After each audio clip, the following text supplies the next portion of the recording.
I got to tell you, outside of a golf course, pink is a poor choice for straight men. So. I disagree. I always thought it's really sexy. I think you need to be a special kind of man to pull off pink, and I am not that man. I don't know. I think that if you're confident in your sexuality, there's nothing sexier than a man that can sport pink. Or a man that could be open-minded enough to include men's in his vision, you know? Mm-hmm. Yeah. I'm not confident with my sexuality. Terry, you're the champ? I'm confident with your sexuality. I think your choice of pink doesn't do anything one way or the other for me. However, having said that, I think the choice of a plaid tie on top of that is aces. Yeah. It came with the shirt. Oh, so. See? I like the tie better than the shirt. That's enough of that music for now. Welcome to Big Words I Know by Heart, a program of rants, raves, faves, pet peeves, personal vendettas, celebrity interviews, and anything else we can fill the half hour with. My guest today is a professor of biology, and just as an aside, I'm going to mispronounce everything on this episode. I think you've corrected me on your first name already. You will not be forgiven. At D'Uville College. She's also the author of the fan-favorite Italian Saga series. Terry, hold up the book. Of young adult books, a series that tackles lofty issues like self-cutting, abuse, and transgenderism head-on. Reluctantly returning the co-host hot seat is co-host for hire Terry Kimmel, and I would like to welcome Gaia. Yes, that is correct. B. Amen. Welcome. Oh, thank you. Thank you for coming on. That's a pleasure. You seem, see, there I am narrating the episode right there. Cut it out. I'll try. Give me back the book, Terry. Here you go. Okay. Thank you for being here. This is not the newest book, but this is a hit series that you have. You've gotten a lot of positive feedback so far. Yeah, thank you. You said in interviews that you had to go back to go forward. Yeah, that's true. With your protagonist. Yeah, when I started writing, I thought I was going to write about an Italian moving to the U.S., which was a personal experience. And then I found that I couldn't talk about that if I didn't explain people, how the protagonist came up to be the person, like why was this person moving to the U.S. And then I keep going back in time, and eventually I found myself writing about growing up in Italy. And so that was the beginning of the series, of the Italian Saga, the book that you're holding. And it's gone on for 4 books. Are you're done with the series? The first series is 4 books, but the story continues. There's another series the next book is coming out, I think in the fall. There's not a date yet, but it's still the Italian Saga. It's a different series just because the characters now are adult. Mm-hmm. So there's I think the tone is a little different. So they're about being a woman in science and about coming to the U.S. and dealing with different issues. Will you be rebranding the book art? Yes. Since it's a different timeline? Yes. And I think the audience is different too. I mean, this series is definitely not written for children, but teenagers would definitely benefit from reading it. Mm-hmm. Most of my readers are adults. The next series is definitely more intended for adults. So you're firing your entire art team then that worked on the first 4 I don't books? know. There's one person actually. Tom Webb did the covers, and he's local, and I love his art. So I don't know. He can draw some pretty dark things. So who knows? Maybe I haven't thought about the covers yet. Terry wrote an intro for my last book, and it was cut. He says it's because it was too long. It was. But that's neither here nor there. We will dive into our questions. Your series takes a warts-and-all approach to adolescence and puberty. Mm-hmm. How early into the process did you decide to make this a deliberate decision? I don't think I made any decision in this series. I didn't even know that I was going to publish the books. I really feel that I was writing because I love to write, and after 4 books were out, my husband thought, after much insisting, like he really wanted to read them. And after he read them, and he's not a reader, he thought that I should really try and publish them. So I don't think there was a deliberate choice at any point. I think I was just being honest with myself and writing about things that interest me and maybe hurt me in a way. And I think it was a very therapeutic experience. So it was a case of do what you love and the money will follow. I think you should do what you love because it's going to make you happy. If the money follows, that's amazing. I wouldn't count on that. Money doesn't make anyone happy. Rich people are happy, poor people are happy. If you can pay the bills, that's great. But if you can pay the bills, you're probably going to worry about something else. So. Does your husband get points on the back end for encouraging you to put the books out? Absolutely. Yes? Absolutely. Yeah. And just for the record, he is not a pilot yet. He's not a pilot. No, my husband is not a pilot. Does he have any aspirations to be a pilot? No, I don't think he does. He's an architect. He's an artist, a photographer. He's many things, but I don't think he wants to be. Maybe I will be a pilot. After having this experience we were talking about, I'm like, oh, that sounds really cool. Terry, what would you like to be when you grow up? A few inches taller. No, I'd like to finish something. That's what I really like to be. So You would like to finish something. finish something, yeah. The comic strip, how's that coming along? Oh, slowly. Probably more, but I'm working on it. What do you write comics about? About a bunch of different things. Some things I do a lot of impulsive sort of things, so a variety of things. But one is set in a fictional town on the Texas border. Can you wrap that up, Terry? No, we got like about half an hour, right? So and about these girls who are into luchadors. To masked wrestlers and stuff. So, Getting back to Gaia. Did I do it right that time? Yes. Thank you. Again. Okay, twice. Good. Did you have a George Lucas-esque outline for your Italian Saga books, and did that include toaster merchandising, an Italian Jar Jar Binks, and/or a Pope who shoots first? Did you see I wish I did? could answer yes to all of those questions, but I did not have an outline for the first book. I had no idea what I was doing. I think there wasn't even a story arc when I started. And then eventually, I think it became a lot better. Every book was different. The second book was very easy to write. It takes place mostly in one summer, so it's very easy temporally to follow. Other books were more difficult. I think as the characters grow up, it becomes a little bit more personal. And it talks about experiences that were difficult. The fourth book in the saga specifically, it's dear to my heart because it talks about the first time having sex. And it's a disaster. And I don't know you guys, but everybody I talked about seems to feel that that's the case. But, when you watch TV, that's not what the kids see, right? They see these 35-year-old passing as high school students waking up in their makeup and their like gorgeous Victoria's Secret bra, and that's not life. And so I tried It's not real. Yeah, it's not real. And so I tried to write a book that was funny because it's really funny in a tragic way, but real, and that kids could learn from. Like, okay, this is maybe what I should expect or could expect, and everyone is different, and it's okay.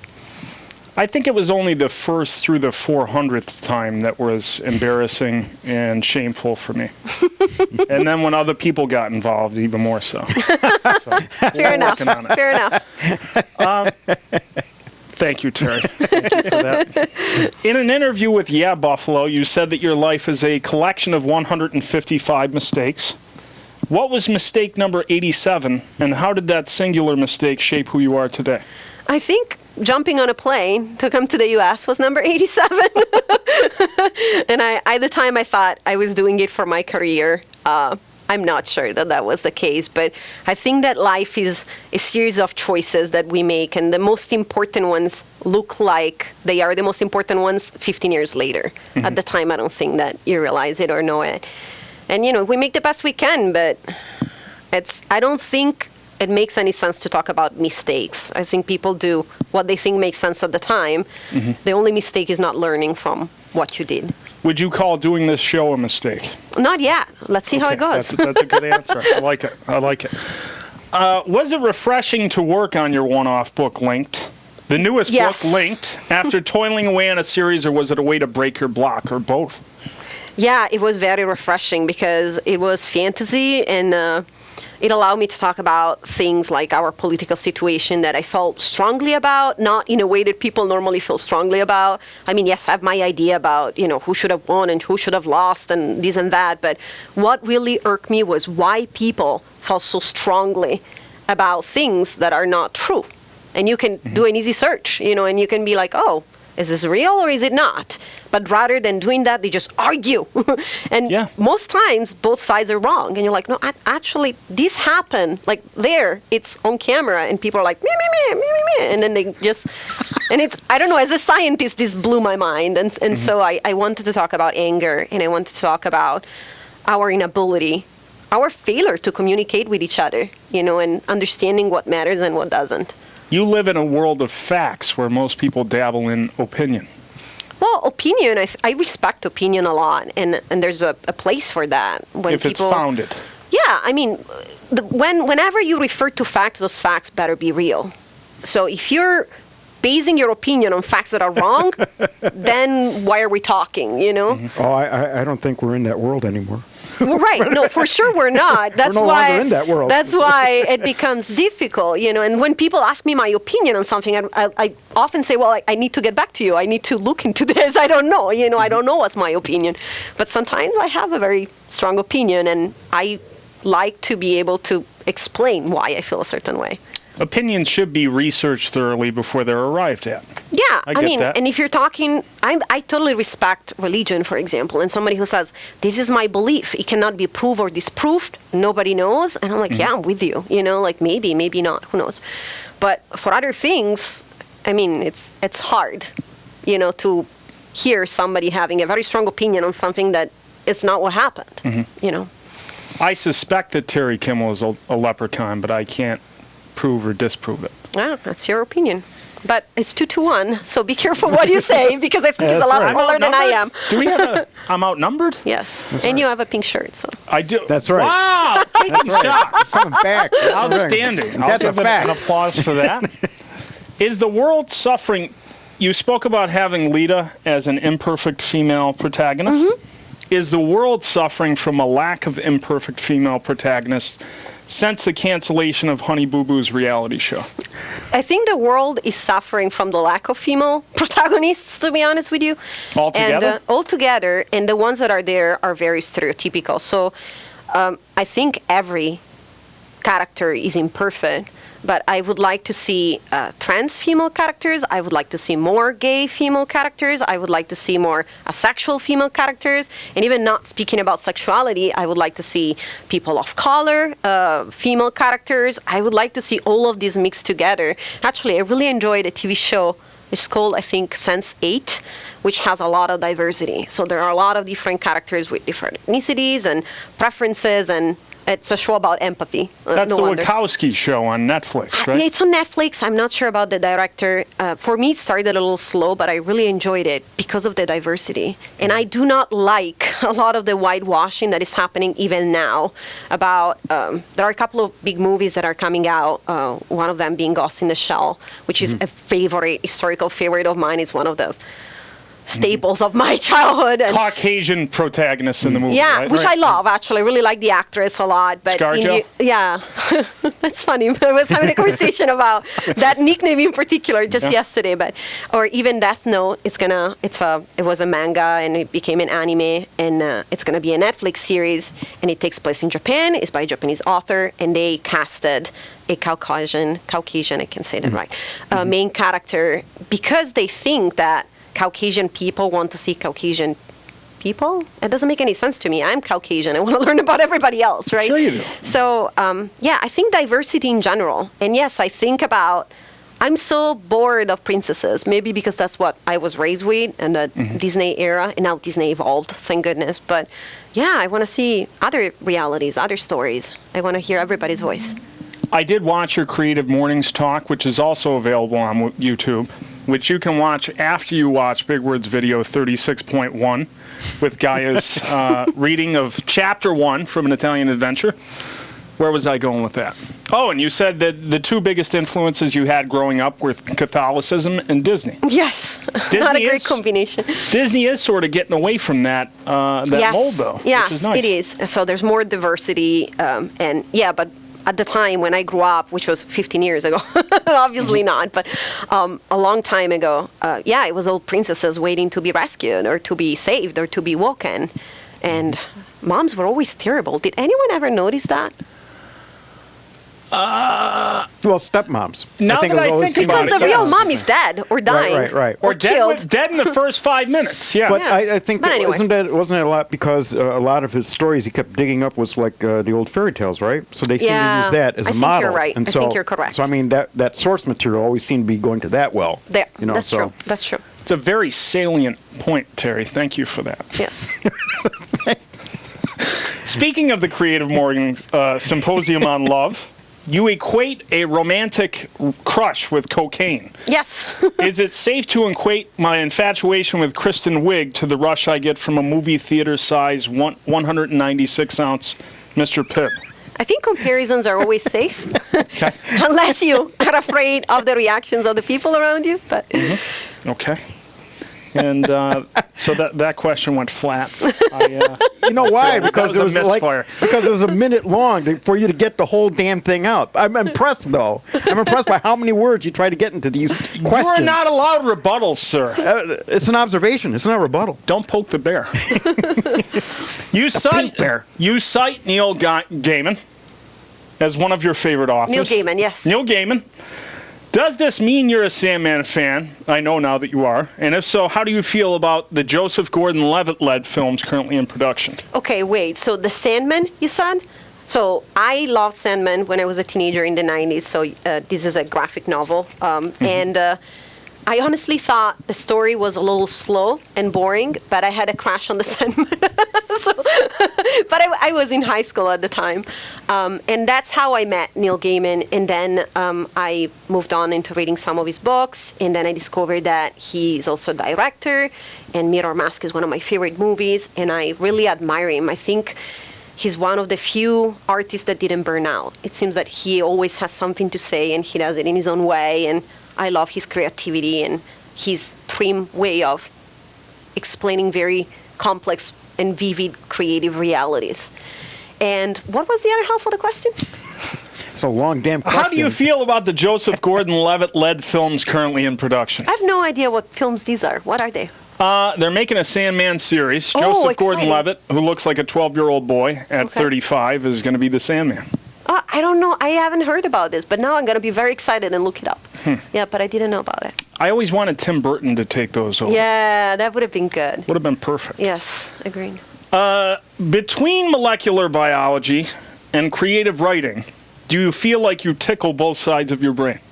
Yes, I do. But honestly, I feel that I do tickle both sides of my brain with both of those activities. I think that to be a scientist, you need to be very creative because you have to find solutions to problems that haven't been found yet. So obviously, if you think the same way that everybody's thinking, you're going to just make the same mistakes. So you have to come up with these crazy ideas.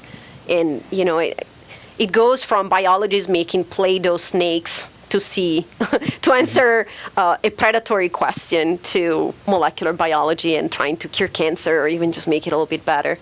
And with book writing, you have to be, you know, as you know, to edit and rewrite the same book 100 times and make it better and cut and rewrite. And so I think that, yeah, both sides of the brains are used in both activities. Did you have a timeline in progress, or did you have charts while you were writing the 4 books, or did you just have to refer back during rewrites? Because I wasn't planning on publishing, not for the first 4. So I wrote my final drafts of all 4 books, and then when I decided that I was going to publish, yes, I made a timeline, and I decided to release all the books in a certain timeline, and then the editing, the proofing, the cover design had to happen in a certain time. Now, I think I avoid deadlines when I can so that I have the freedom to get stumped if I need to and not write. But I'm so far ahead in writing that I'm pretty confident to say that the next book is going to come out in the fall because I'm almost done with the 3rd book in the new series.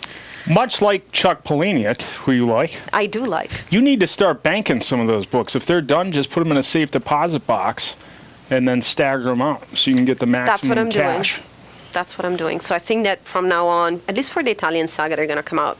I thought maybe 1 per year, and if I have them, that's great. And if not, it's going to be a little longer. But I wanted to have a critical mass out at first so that people would get into the series. I'm a reader. I love reading, and I can't stand when I have to wait 1 year for a book or 7 years for a book. No names, but Game of Thrones. Yeah. Okay. That guy's taking his time. Yes. And George we R. all know Martin. what he answered to the concerns of his readers. So, I don't watch that show. I don't. oh, I didn't. I read the books in 2007, and then I had to wait 7 years for book 5. And there's a million characters, not too many that survived at that point. But I couldn't remember anything, and I dropped out because I couldn't remember. Terry, your thoughts? Well, if you read voraciously, I can agree with you. I remember we got into my wife and I got into the Harry Potter series. Oh yes. It was 4 books in. Yeah. And so it was like bing, bing, bing, and then all of a Yeah. sudden like, oh, And now then we have to wait. Yeah. So yeah, Yeah. it's a different Yeah. experience. And interestingly enough, I also got into the Harry Potter books at the 4th book. Okay. Because by then, enough people read them, and I think it takes a critical mass of books for people to hear about you. And so that's why I pushed, the first series out, and now everything is a little bit easier. I experienced the same frustration with Clifford the Big Red Dog.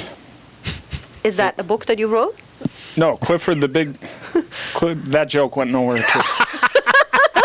Is there more than one It's a book? Is there children's more than book one series? Is there There's a series? million of them. I just know there's one 5 dog. million I of figure them. like once He's you a have one big dog, you goddamn know the rest dog. of it. He can't That's it. fit into anything. He can't do anything. That's Oh, it. that's all right. Well, that sounds lovely. Yes. That joke failed. That's even funnier somehow. As a scientist, what's your takeaway from growing up Catholic aside from the crushing guilt? Can you rephrase that sentence? Because I think that when I was a Catholic, I wasn't a scientist, and vice versa. Although I do think that the two things are very much compatible.